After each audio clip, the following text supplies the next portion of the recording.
Thank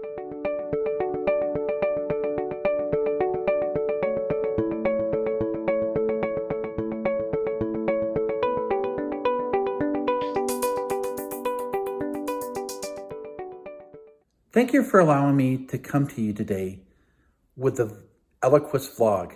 My name is Peter Graves, and I'm honored to join you today.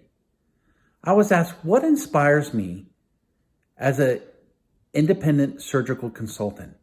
And I think the opportunity to have worked with individuals from throughout the world, having the opportunity to publish and to lecture through a different means that we traditionally never had, and being able to reach people that we typically never were able to.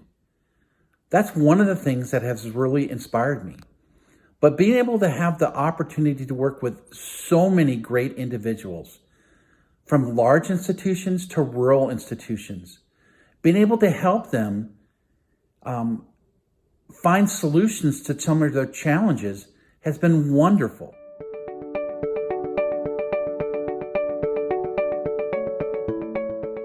You know, COVID-19 has laid bare a number of issues for us, from aerosol generation to the importance of hand hygiene. But if we go back to the literature, for years, we've been talking about hand hygiene in the operating room. And I've very much been a back to basics kind of guy. And so for me, the importance of reducing that risk of transmission cannot be emphasized enough. And I think one of the things that we've seen within healthcare today is the emphasis on hand hygiene for the purposes of breaking that risk of transmission of COVID. But when we think about it in the operating room, there are a variety of different papers that have been published recently and in the past that talks about the poor hand hygiene practices that we have in the operating room. Now, there's a lot of activity that goes on during induction at the head of the bed. There's no doubt about it. And anesthesia has always been challenged with performing hand antisepsis at a level acceptable. But if we compare hand hygiene, not just with anesthesia, but with OR staff members, that becomes a bigger challenge as well. See, if we compared their hand hygiene practices to that of something like in critical care, there'd have been a tremendous fallout from that level of hand hygiene performance. But one of the things that we really need to think about is going back to the basics and really focusing on doing the right thing all the time when no one's looking. So being able to de-germ your hands anytime there's a chance that you are going to step out of the room, or you're going to touch a surface or open a package, making sure your hands are clean, changing your gloves. Those type of things, I think, hopefully, with the emphasis placed on hand hygiene with COVID-19, I hope and I encourage all of my staff and colleagues to really focus on that aspect of the transmission of potentially infectious materials. Wash your hands, de-germ your hands. If in question, if you've touched something, perform hand antisepsis.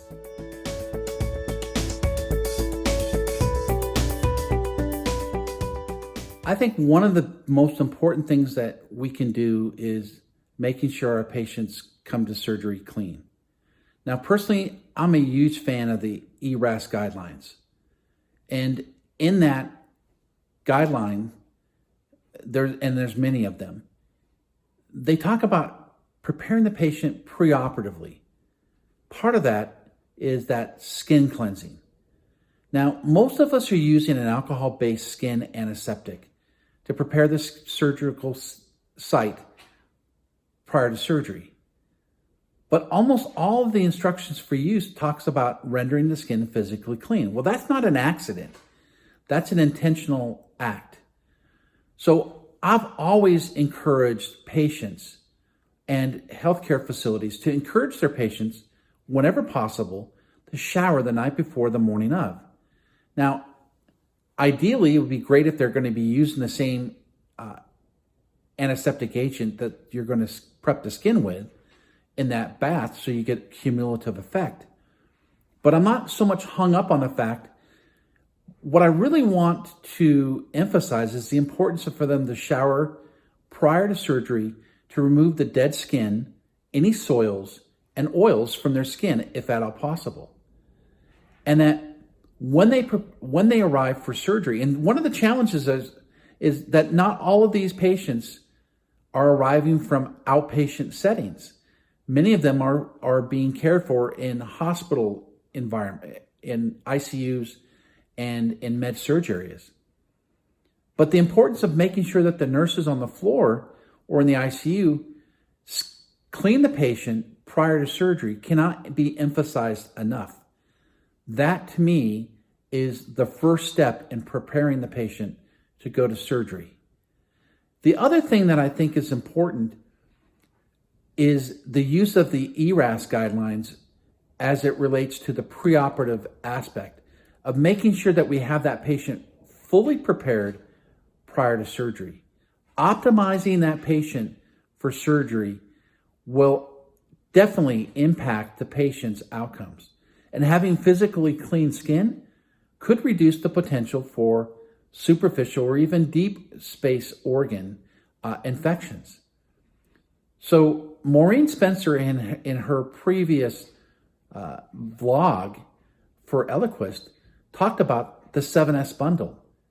And this is all part and parcel of that organizational framework to prepare the patient for surgery.